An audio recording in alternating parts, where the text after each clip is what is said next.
Guys, I'm Alex Holmstrom, and this is Alex at Bat podcast. And we have Jason Holmstrom.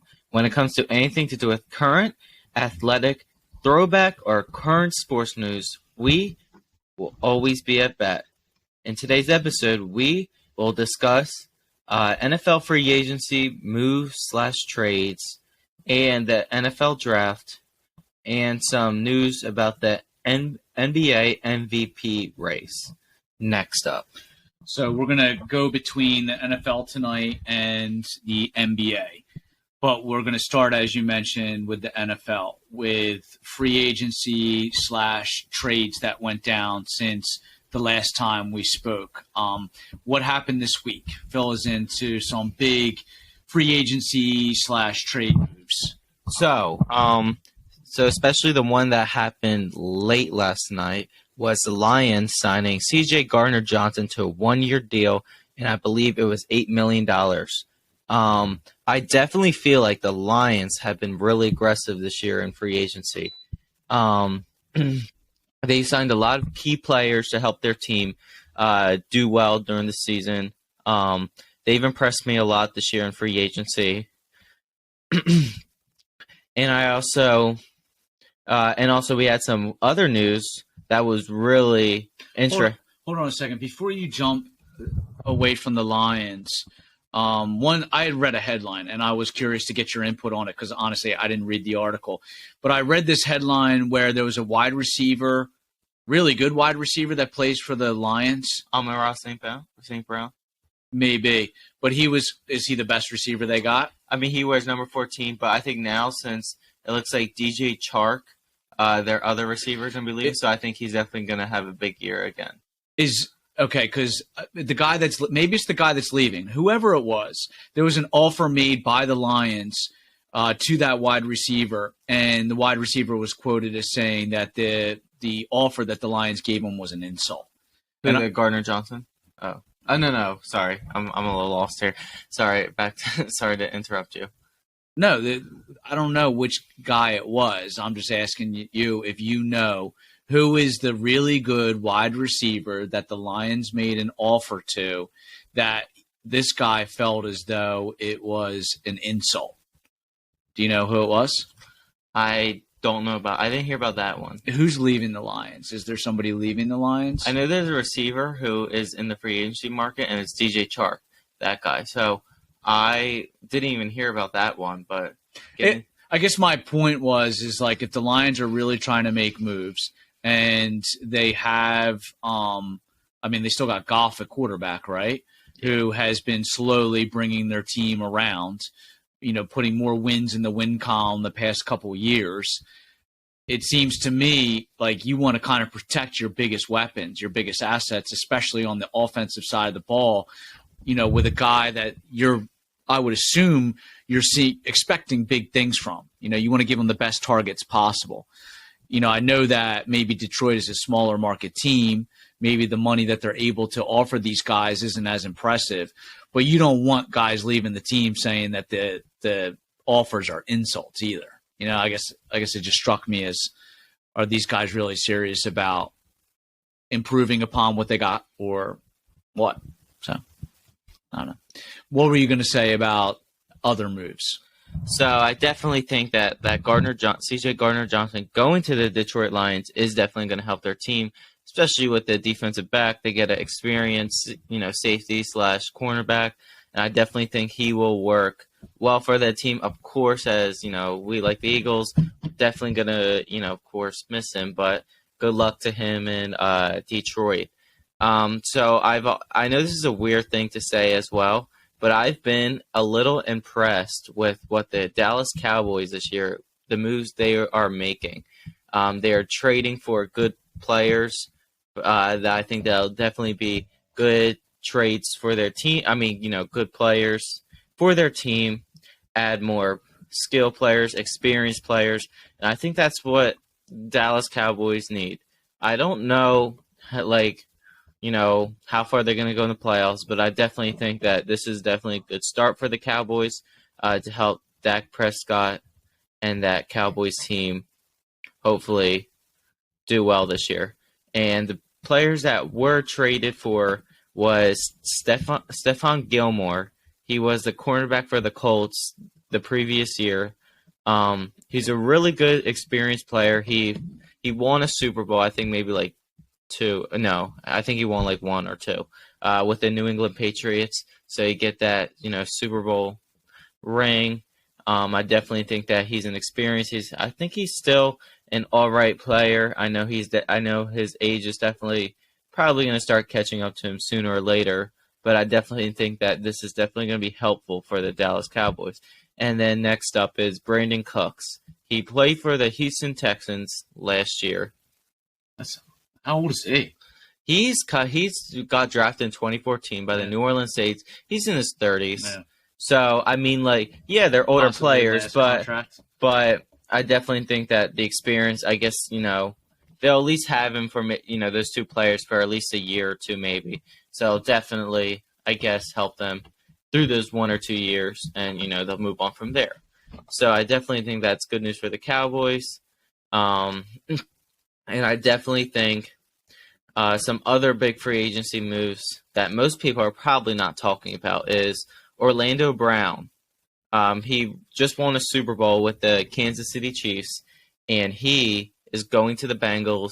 He signed a 4-year contract and got a lot of money. I can't remember They're gonna want to kill from the Chiefs. That left tackle from the Chiefs. Yeah, God, the Chiefs are gonna want to kill that guy when they meet up at Burrowhead Stadium.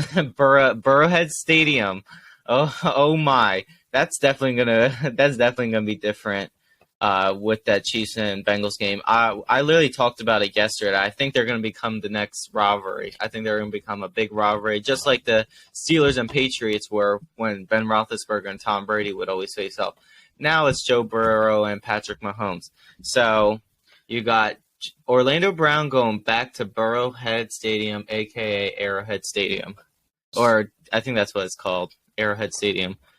So to circle back, the guy that I'm talking about, that I was talking about before, I had it wrong. He's not a wide receiver. It's Jamal Williams. Oh yeah, I know who you're talking about. He was a running back for the Detroit Lions. He just got signed with the New Orleans Saints, 3-year contract, $4 million deal. He said that the Detroit Lions, the offer that they made him was disrespectful. So I guess I kind of obviously had that wrong. I was thinking wide receiver, but it is still an offensive weapon that I thought maybe they would want to see stay in Detroit to give Goff, a little bit of relief on the ground. But anyway. So on that thing, so I know Jamal Williams was definitely a big leader. I don't know if any of you guys were watching Hard Knocks last year, the Detroit Lions, and was he front and center on that? He was a big figure in that. Yeah, he was, especially that big huddle he made where he literally was about to tear up because of their record from last year.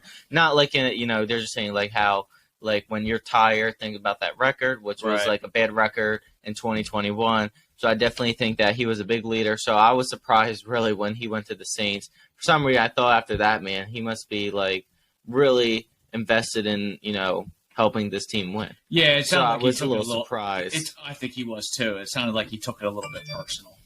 Yes.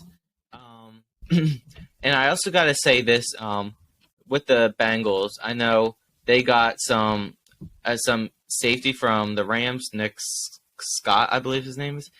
I think he's an all right player. I think that the Bengals, they lost their two safeties. They lost some key players, but I definitely don't think if you have Joe Burrow as your quarterback, I think you're going to be just fine. And of course, Jonah Williams was the left tackle last year. He's requesting a trade after Orlando Brown got that big money, and that's always what happens in the NFL nowadays. If their replacement is getting more money, they're going to want to play somewhere and get a starting job. Well, it gives their agent leverage. And you won't even believe how much sacks he gave up during the season last year. 12. Oh my goodness. So I think Orlando Brown is definitely a good replacement for him. Right. I know people are saying like how he was the reason that Patrick Mahomes got hurt during the playoffs and had the one ankle. God, people are just saying stuff like that. Yeah. But I watched the replay. I didn't believe it at all when they were saying it, and I watched it. It wasn't really his fault at all. But I definitely think that he's going to help Joe Burrow with that protection on his blind side.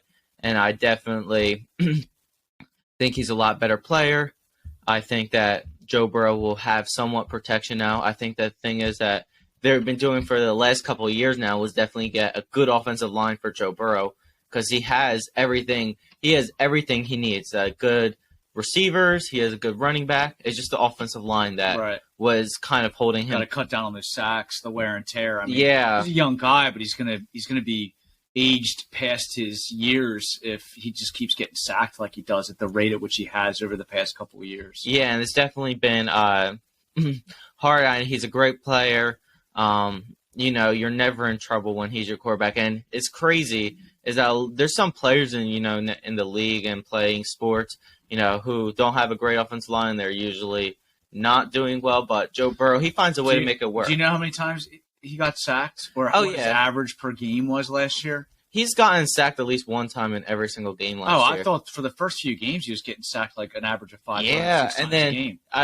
I know the first game against the Steelers got sacked like seven times. Cowboys 6 times. Yep. We went to the Jets game week 3. He only got sacked 2 times that game. Yeah, right. I mean that kind of brought his average down. And then I thought maybe the offensive line is starting to, they got some new players that year. Maybe I was like, maybe they're starting. He got beat up towards the end of the regular season. And he got beat up, especially during the playoffs. That was a disaster. Yeah, well. Especially after Joe Burrow went to Burrowhead Stadium, got sacked 5 times in that game, almost 2 interceptions, and almost pulled it off. That's pretty impressive, aka Arrowhead Stadium. But it was definitely cool to watch him play with all that bad offensive line. All right, let's so we talked about the drafts and we talked about the free agency. We talked about free agency and trades. What's going on presently? Let's pivot to drafts, the future of some of the teams in NFL. Are there any kind of directions that certain teams are going or that you foresee teams going in the draft? Are there any big picks that certain teams are focusing on already? What do you hear? What are you hearing about the draft scene? So Carolina Panthers have the number 1 overall pick. They had to give up a lot to get the number 1 overall pick, but they got it.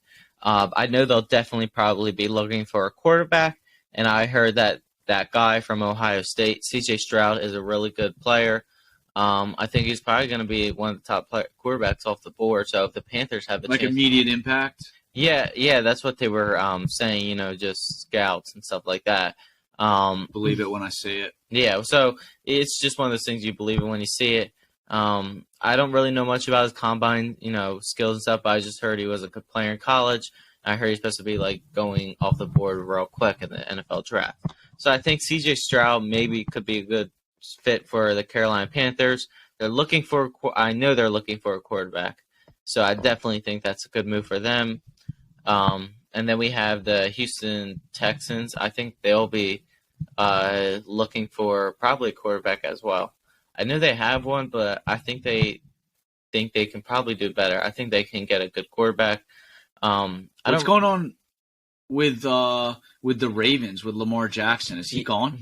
So they placed a non-exclusive franchise tag. So that means he's franchise tag, but he can still look to get on another team. Is there any prospect behind him, or is that something that they're going to focus on in the draft? Do you think? I heard that it was weird. I heard people were saying he doesn't even have an agent.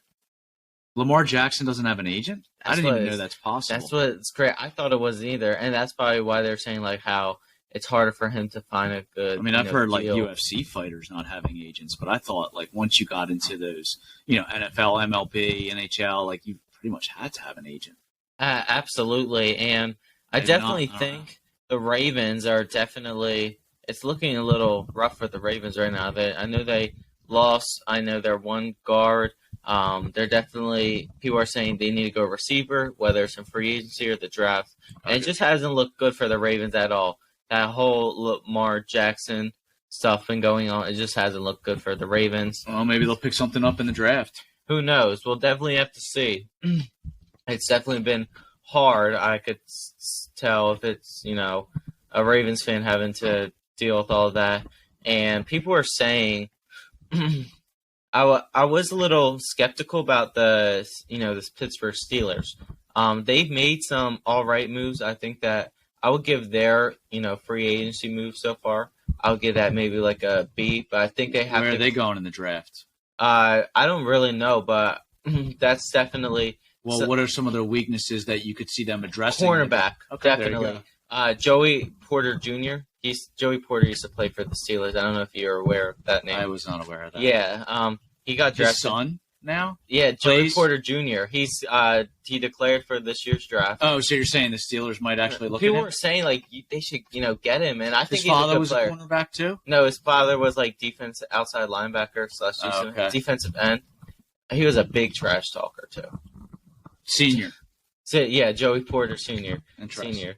So it's definitely going to be funny. Maybe he has some of his father's genes and does the same thing. Who knows? But when did he play?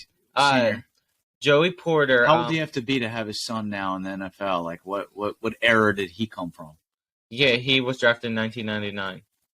And he has a son in the NFL now? Or that will be declaring? Yeah. Wow. So he played for the Steelers 1999 to 2006.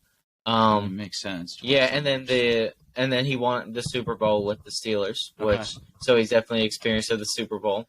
So Joey Porter Jr., I heard he's definitely a good player. He went to college at Penn State. Okay. Joey Porter Jr., the son.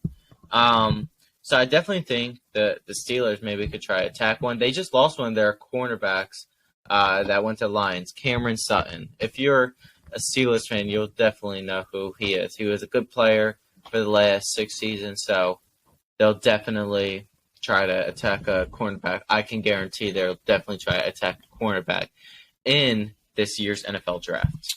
Well, let's pivot away from NFL. We were talking about the upcoming future of the NFL. Let's talk about the we're quickly approaching the end of the NBA season. I think it kind of gets ended towards April, which is almost coming up. Yeah, 12 more games, I believe, is at least what the Sixers have left to play, or what I think is in most team schedules. But the NBA MVP race has changed quite a bit from the last time that we talked about it. We were talking about Embiid and how it typically has come down between Nikola Jokic from the Denver Nuggets and Joel Embiid. The past few years have been running neck and neck. Embiid was actually, as of the last time we spoke, was I think third or fourth in the rankings. But with some stellar play by Embiid and the Sixers and a little lackluster run, I think 4 losses in a row or something like that, 4-game losing streak by the Nuggets. All of a sudden, Joel Embiid, as of this past Friday, NBA.com on the MVP ladder has Joel Embiid up at the top. And it has been a wild ride, like even on social media. I mean, you had this guy, Bleacher Report's Andy Bailey, almost dropped his Twitter account because he was just getting murdered by Philadelphia 76er fans.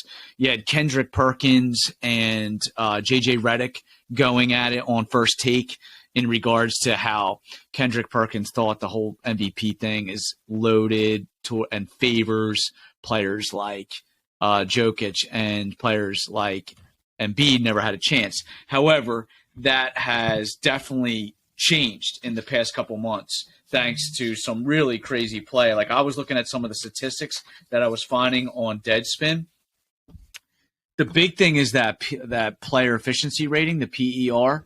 And all of a sudden, I guess Jokic had a player efficiency rating of like 35.1, and now Joel Embiid is like 0.2 of a point above him in that.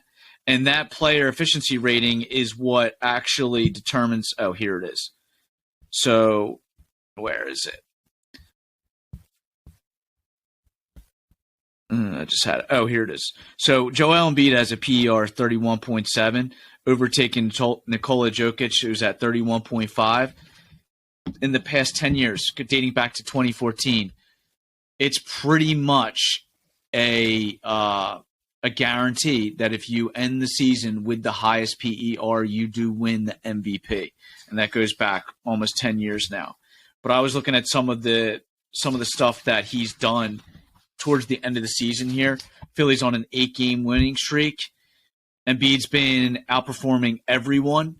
Crushed Ja Morant late February with a tightly contested game with the Grizzlies. They beat the Pacers 141-121. And all of a sudden, this last 12 games is really heating up with the race. So we'll see what happens with the Nuggets if they continue to slide. We'll see what happens with the Sixers, who I think have the best record in the NBA in one of the toughest conferences in the last third of the season.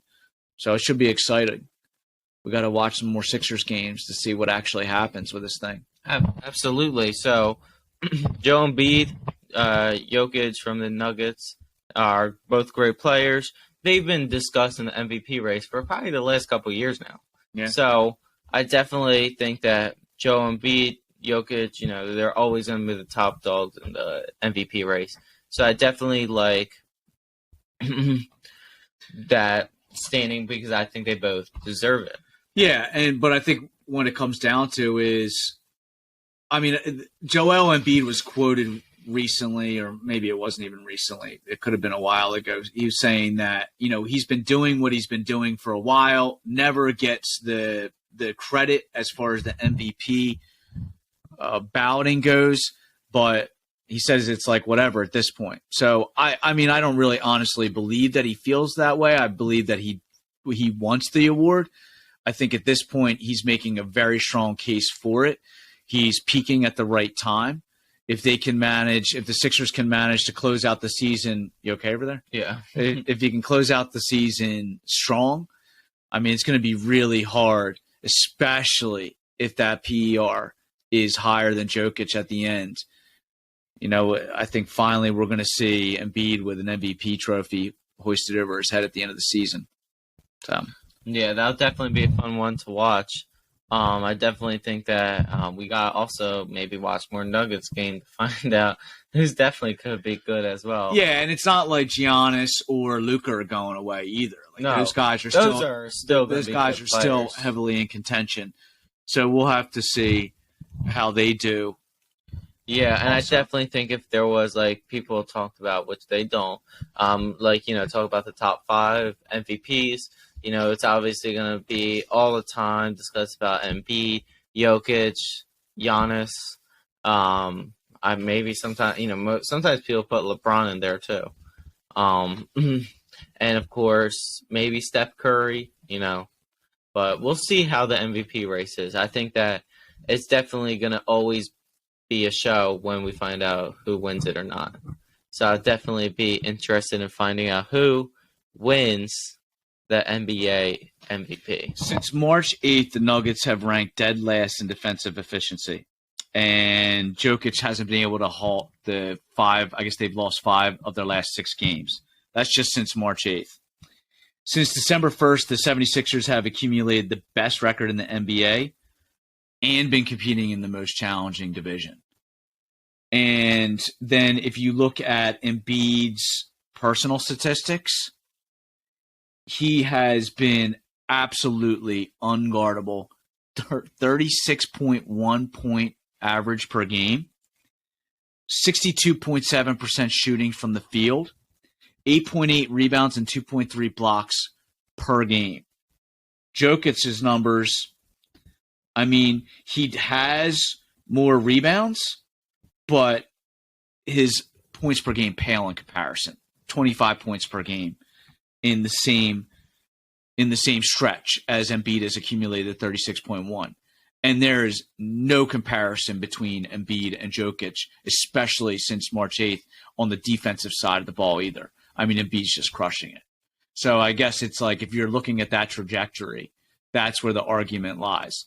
If he continues that, it really feels as though he's unstoppable. And I'm going to go ahead and knock on some wood or something because we all know Joel Embiid has an issue late in the season with some little nagging injuries.